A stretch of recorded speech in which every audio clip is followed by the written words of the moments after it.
Parametric equations. Well, before we talk about parametric equations, let's review what we've been working with for pre-algebra, algebra 1, and algebra 2. Thank goodness you've had 3 years of working with rectangular equations before you even started pre-calculus. With rectangular equations, we have x's and y's. So, y equals ax squared plus bx plus c. You know that that is a parabola. It's x's and y's, so it's a rectangular equation. Now, the other day I was walking by the baseball field and I saw Mr. Solomon hitting some fungos to some kids, and he was ripping that ball so high and so long. So as I'm wont to do on the back of a napkin, I scratched out an equation, which I thought would be appropriate for how he was giving those outfielders practice. And I came up with negative 0.004002x squared plus 1.78027x plus 2. Notice, if a is negative, you know that's a parabola that dumps water, that doesn't hold water. And so if we graph that, we know a lot about this already. It looks something like this.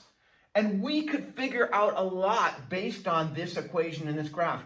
One of the questions we'd like to ask is, well, how high off the ground was the ball when Solly hit it? That would be the y-intercept. Here is the y and here is the x. To find this point, a good question. How high was the ball when Mr. Solomon hit it?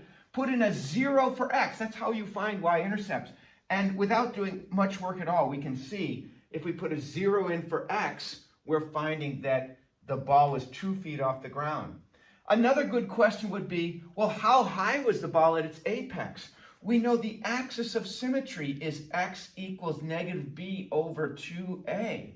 So if I recognize that this is b and this is a, if I put in negative 1.78027 over 2 times negative 0.004002, I get about 223. If I want to find how high the ball went, that's 223 comma the function value at 223. And so when I put that in, I get about 200. So where am I getting that 200 from? Negative 0.004002, 223 squared plus 1.78027 times 223 plus 2 would give us 200. In other words, the function value at 223 is about equal to 200. Another question I might want to ask, just using algebra that I know from algebra 1 and algebra 2, is where did this ball hit the ground? Well, that's when y is equal to 0.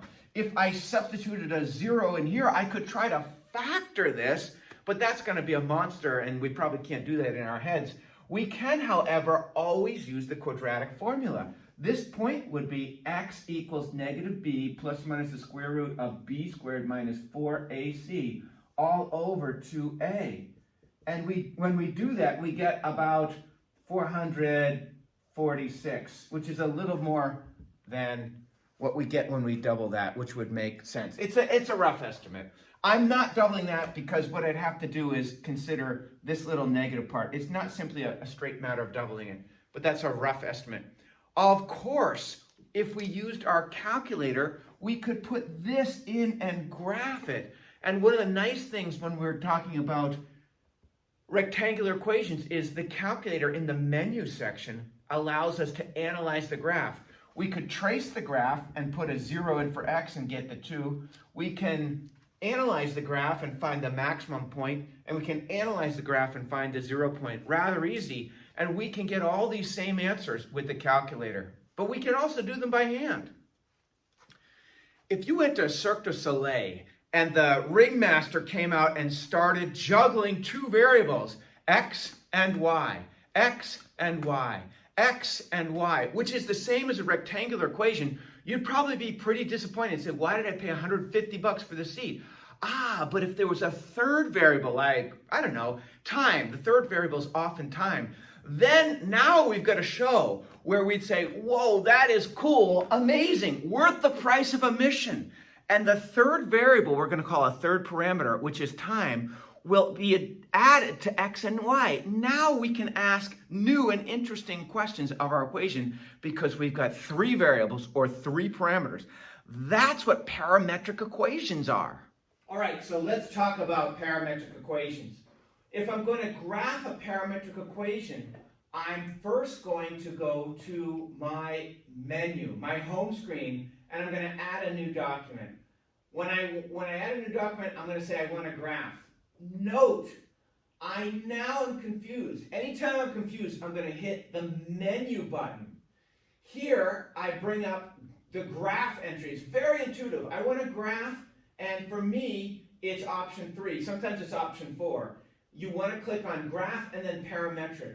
Notice what happens. You are no longer on the prompt y equals or f of x equals, but rather we have two separate equations. X as a function of t equals and y as a function of t equals. Let's try this equation that we did in class. The first thing I want to realize is this equation takes cosine of an angle in degrees. If you look in the upper right hand corner, I'm in radians. So I have to look at doc 7.2 and make sure I click over 2 degrees. I'm floating 6, that's fine. And I personally also have to look under menu. 9 is also settings, and I want to make that into degrees. So I click OK and OK. So I'll do 90 cosine of 40 t. Notice the angle has to be in degrees, and the variable has to be t because I'm taking x as a function of t. And the one class we did was 6 plus 90 sine of 40 t. And we're going to subtract 16 t squared from that. Now, note, I had 66. I can just come back and erase that. So I've got my two equations. Note, each of the variables is t.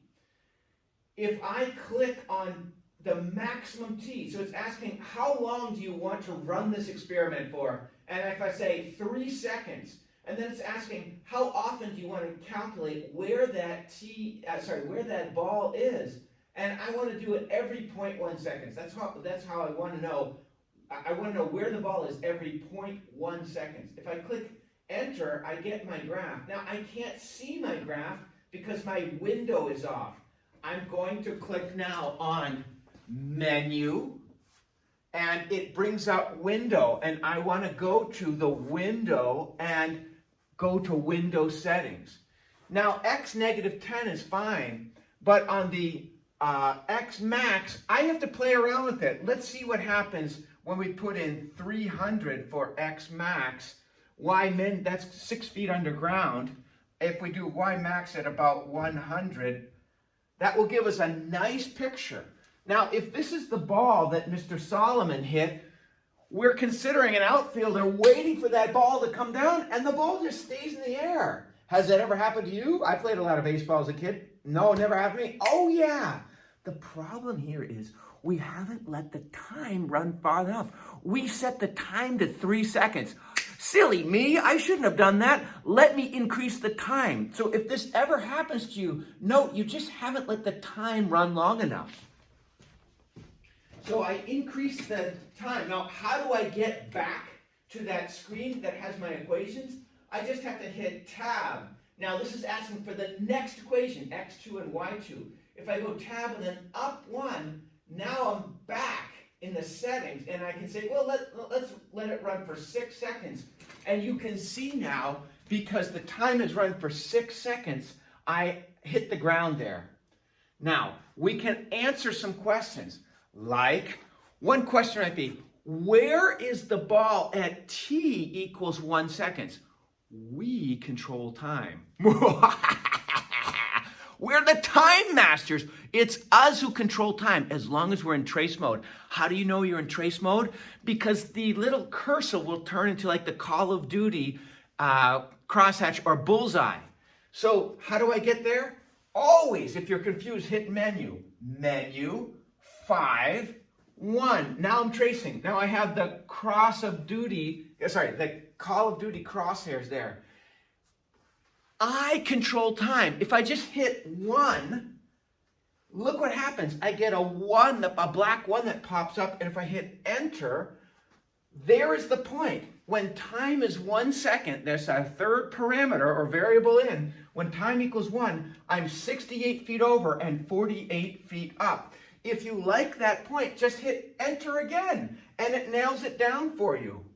How about when time is 2? Well, then just click T2 and hit enter. You like that point? Hit enter again, and it nails it down for you. How about when time is 3? Note, I am controlling time. And I hit enter, and I hit enter again. Whoops, enter again, and it nails the point down for me. At time equals 3 seconds, the ball is at 206 feet this way and 35 feet up. We can also ask questions like, how high off the ground was the ball when old Solly hit it? Well, that's at time equals 0. And when I go to 0, it's at 6 feet. Solly's hitting these balls over his head now.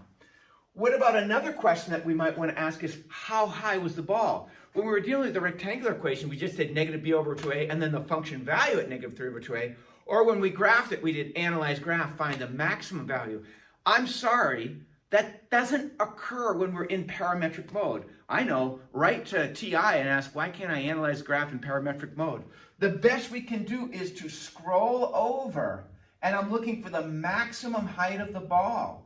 Well, the ball's maximum height is now at 52. That's not its maximum. I keep going over 54. I'm looking at the y. Sorry. I'm looking at the y. It's not working. I'm looking at the y. I'm looking at the y. I'm looking at the y.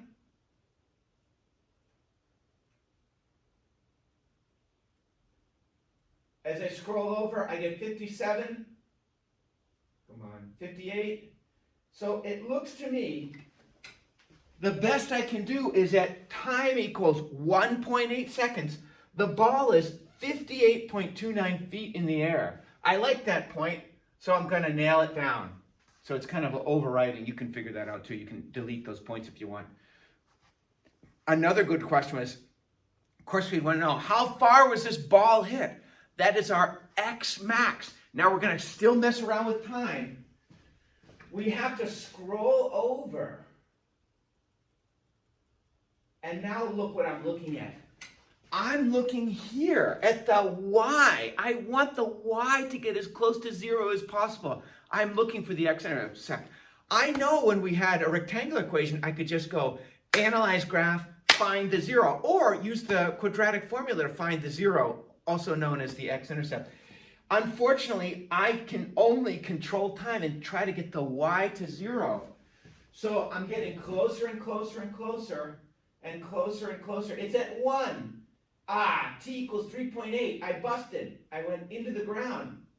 So if I'm here, I can start playing with time. 3.71 is at 0.4. 3.72 for time. It went down.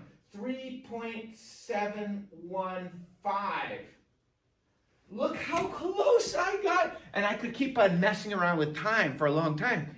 But I got very close there. So the ball went about 256 feet.